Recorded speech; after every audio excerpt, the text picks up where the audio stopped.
औज़ुबिल्लाहिमिनश्शैतानिर्रजीम बिस्मिल्लाहिर्रहमानिर्रहीम अस्सलाम वालेकुम। मैं हूं मोहम्मद इदरीस अवान एडवोकेट। और दोस्तों, अगर हमने इंसानों को बराबरी की सतह पे देखना है, अगर हमने ह्यूमन राइट्स की बात करनी है, अगर हमने ह्यूमन प्रोटेक्शन की बात करनी है और लोगों को सेव रखने की बात करनी है, तो फिर पूरी दुनिया के इंसानों को, पूरी दुनिया के जितने भी मज़ाहिब के लोग हैं, उन्हें इक्वल फुटिंग पे देखना होगा। अगर हमने ह्यूमन राइट्स की प्रोटेक्शन देनी है, अगर हमने इंसानों को उनके हकूक़ उनकी दहलीज़ पे देने हैं, तो फिर हमारी हुकूमतों को और जितने भी हमारे इंटरनेशनल फोरम्स हैं, उन तमाम लोगों को एक ही सोच रखना होगी और सिर्फ इंसानियत की बका की बात करना होगी।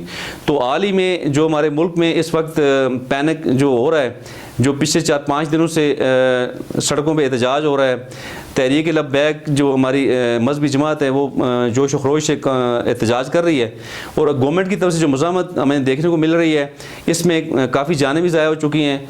दोनों तरफ कुछ लोग मजहबी जमात के भी शहीद हुए हैं और कुछ लोग जो है गवर्नमेंट की तरफ से हमारे पुलिस एहलकार भी कुछ शहीद हुए हैं। तो इन दोनों तरफ से जितना भी नुकसान हुआ है, ये इंसानों का हुआ है, ये पूरी कौम का नुकसान हुआ है। तो बहरहाल ये नहीं होना चाहिए था। ये हुआ क्यों, हमें सोचना ये है जी ये एहतजाज क्यों किया गया। तो इसके पीछे जो महर्रक है वो है फ्रांस ने जो कुछ अर्सा कबल जो फ्रांस के प्रेसिडेंट ने जो गुस्ताखाना खाके बनाए थे, जो उन्होंने एक ऑफिशियली तौर पे एक सदर ने, फ्रांस के सदर ने एक सरकारी तौर पे तौहीन की, तौहीन रसालत का वो मुर्तकब हुआ। तो बहरहाल उस चीज़ को कोई नहीं देख रहा, पूरी दुनिया को इस पर बात करना चाहिए थी। हमारी जो यूनाइटेड नेशन है, UNO है, यूनाइटेड नेशन को इस पर बात करना चाहिए थी। जिस तरीके से सरकारी तौर पे उस शख्स ने तौहीन रसालत की है, इसी तरह पे सरकारी तौर पे जवाब देना चाहिए था उसको, और यूनाइटेड नेशन की तरफ से बाकायदा इस पर काम होना चाहिए था। इसके अलावा यूनाइटेड नेशन को एक तरफ हम रख लें तो पूरी इस्लामी दुनिया की तरफ से सरकारी तौर पर इस जो तौहीन उसने शख्स ने की है, सरकारी सतह पर उसे जवाब देना चाहिए था। इसमें पाकिस्तान को भी इस पर बात करनी चाहिए थी, और जो पाकिस्तानी गवर्नमेंट ने जो तहरीक लब्बैक के साथ जो वादा किया था कि वो इस इशू को असम्बली में पेश करेंगे और जो भी मैकेनिज्म डेवलप हुआ उस पर हम बात करेंगे। तो बहरहाल वो जो सफारत खान की बात थी और उनके जो एम्बेसडर को वहाँ से वापस करने की बात थी, तो इस पे यही हमारा झगड़ा जो चल रहा था, तो इसमें बहुत ज़्यादा नुकसान हुआ है। तो अभी भी गवर्नमेंट ने इस पर कोई पॉजिटिव रिस्पांस नहीं दिया। तो वो जो उन्होंने वादा किया था वो उधर दादा का दर रह गया, उस पर कोई काम अभी तक ना हो सका। तो बहरहाल अगर हम इस वक्त फ्रेंच की बात करें, इस वक्त फ्रांस में जो सूरत हाल है उसकी बात करें, तो वो उसी तसब पे अभी तक वो डटे हुए हैं। हाल ही में कुछ कवानीन उन्होंने मॉडिफाई किए हैं, जिसमें एक बहुत ही ख़तरनाक कानून उन्होंने बनाया है, जिसमें उन्होंने कहा है कि जितनी भी ख़वातीन, मुसलमान ख़वातीन हैं, उन्हें जो पर्दा है वो नहीं कर सकती। और जो 18 साल की बच्चियाँ हैं, 18 साल तक जो 1 साल से 18 साल तक जो बच्चियाँ हैं वहाँ पे जो मुसलमान बच्चियाँ हैं, तो उन्होंने कहा है जी कि ये इन्हें पर्दा ये नहीं कर सकती, चूँकि उन्हें वो अपनी कॉन्सेंट नहीं दे सकती बलूगत तक। तो जब अपनी कॉन्सेंट में वो आज़ाद नहीं है, तो इस तरह वो पर्दा भी नहीं कर सकती, उन्हें पर्दा भी नहीं कराया जा सकता। तो 18 साल के बाद जो वो बालग हो जाएंगी, तो फिर वो आज़ाद हैं, वो अपनी मर्ज़ी से पर्दा वो कर सकती हैं, उन्हें कोई रोक नहीं सकता।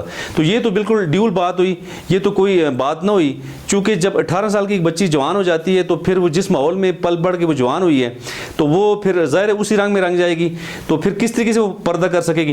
तो ये मुसलमानों की खुली दिलजारी है। इसमें बिल्कुल उस पर्दे को ख़त्म करने के लिए मुसलमानों को दिलजारी उनकी की गई है, हमारी मुस्लिम ख़वातीन की, तो जो बिल्कुल काबिल मज़म्मत है, और इस पर अभी तक कोई नहीं बोला पूरी दुनिया से। और इसके अलावा एक और बड़ी ख़तरनाक बात उन्होंने की है कि पब्लिक प्लेसेस पे और ख़ासकर यूनिवर्सिटीज़ में, अदारों में जो मुसलमान लोग हैं वो नमाज नहीं पढ़ सकते। कितनी दुख की बात है, कितनी जुल्म की बात है। एक तरफ हम इंटरफेथ हार्मनी की बात कर रहे हैं, एक तरफ तो हम इंसानी हुकूक की बात कर रहे हैं, तो दूसरी तरफ हम नमाज से रोक रहे हैं। कितने बड़ी जुल्म की बात है मुसलमानों के साथ। और ये दूसरी बड़ी दिलजारी है जो पूरी मुस्लिम उम्मा के लिए है। इस वक्त दुनिया में तकरीबन 2 अरब मुसलमान हैं। इस डिसीजन से पूरे 2 अरब मुसलमानों की दिलजारी हुई है। तो क्या ये ह्यूमन राइट्स की वायलेशन नहीं है? तो बहरहाल ये बहुत बड़ी दुख की बात है। इस वक्त पूरी दुनिया खामोश है, और ख़ासकर मैं इस्लामी ममालिक से मैं ख़िताब करूँगा, उन्हें मैं रिक्वेस्ट करूँगा कि आप खुदारा इन इश्यूज़ पे बात करें, और यूनाइटेड नेशन को इस इशू को रिजॉल्व करना चाहिए। यूनाइटेड नेशन को खुल के इस इशू पे बात करनी चाहिए, ताकि दुनिया का अमन कायम व दायम रह सके। चूँकि यूनाइटेड नेशन के बनने का मकसद यही था कि दुनिया में अमन लाया जाए, दुनिया में जितने भी इंतशार फैल रहे हैं, जो हो रहे हैं इंतशार, इन तमाम जितने भी मसाइल हैं उन मसाइल को ख़त्म करने के लिए, वो दुनिया में अमन लाने के लिए यूनाइटेड नेशन का किरदार है जो कि उन्हें निभाना चाहिए।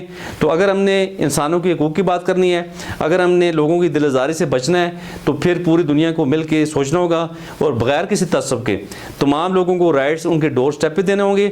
और दिलआज़ारी की जितने भी इशूज़ इस वक्त दुनिया में चल रहे हैं, दिलआज़ारी से बचना होगा और लोगों को उनके राइट्स उनके डोर स्टेप पे फ्राहम करना होंगे। और इस वक्त फ्रांस को भी सोचना होगा, जो इस तरह के मुतनाज़ा क़वानीन बनाए जा रहे हैं, इनका मैं समझता हूँ जी पूरी दुनिया को कंडेम करना चाहिए और फ्रांस को इस पर सोचना चाहिए और अपने डिसीजन वापस लेना चाहिए, ताकि मुसलमानों को जो है ना उनको रिलीफ मिल सके, उनकी दाद रस्सी हो सके।